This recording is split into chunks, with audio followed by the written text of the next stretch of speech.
திருச்சிற்றம்பலம். அருட்பெரும் ஜோதி அருட்பெரும் ஜோதி தனிப்பெரும் கருணை அருட்பெரும் ஜோதி. உதவி புரிவதை பற்றிய எல்லா கருத்துக்களையும் ஒன்றாக தொகுத்தால் அதற்கு கடவுள் என்று பெயர். யாரையும் அவருடைய குறைகளை வைத்து எடை போடக்கூடாது. பூரணத்துவம் அடைந்த மனிதனின் உடல் தானே எந்திர கதியில் சரியான காரியத்தை செய்யும், சரியாக இயங்கும். மனிதன், மிருகம், உணவு, பணி எல்லாவற்றுக்கும் பின்னால் கடவுள் இருப்பதை பார். இதை ஒரு பழக்கமாக ஆக்கிக்கொள். உண்ணும் போதும், உடுக்கும் போதும், கிடக்கும் போதும், பாடும் போதும், விளையாடும் போதும், களிக்கும் போதும், நோயுற்று துடிக்கும் போதும் எப்போதும் மிக உயர்ந்த ஒழுக்கம் நிறைந்த தைரியத்தை வெளிக்காட்டுங்கள். சத்தியம் எப்போதுமே சமுதாயத்துக்கு அஞ்சலி செலுத்தி கொண்டிருப்பதில்லை. சமுதாயம்தான் சத்தியத்துக்கு அஞ்சலி செலுத்தியாக வேண்டும்.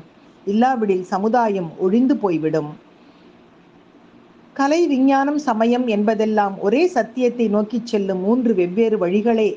நல்லோர் தொடர்பு, அதாவது சத்சங்கத்தை விட இந்த உலகில் புனிதமானது வேறொன்றும் இல்லை. ஒவ்வொரு உயிருமே மிக உயர்ந்த தெய்வத்தின் திருக்கோயில்தான். தைரியமாக இரு, மனப்பூர்வமாக பணிபுரி, பக்தி வழியில் செல். நீ கடவுளை அடைந்து விடுவாய். மகத்தான சாதனைகளை புரியும் பணி எதுவுமே மெல்ல மெல்லத்தான் நிகழும். கலை என்பது அழகை பிரதிபலிப்பது. ஒவ்வொன்றிலுமே கலை இருக்க வேண்டும். பணிபுரிவதிலிருந்து நமக்கு துன்பம் வருவதில்லை. எதனோடாவது பற்றுக்கொள்வதிலிருந்துதான் துன்பம் விளைகின்றது.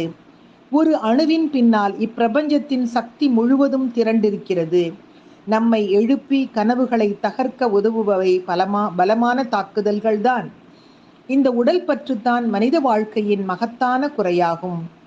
தங்கச் சங்கிலியும் இரும்பு சங்கிலி போலவே ஒரு சங்கிலிதான். காமம், அறியாமை, சமத்துவம் இன்மை இம்மூன்றும் தலைகள் ஆகும்.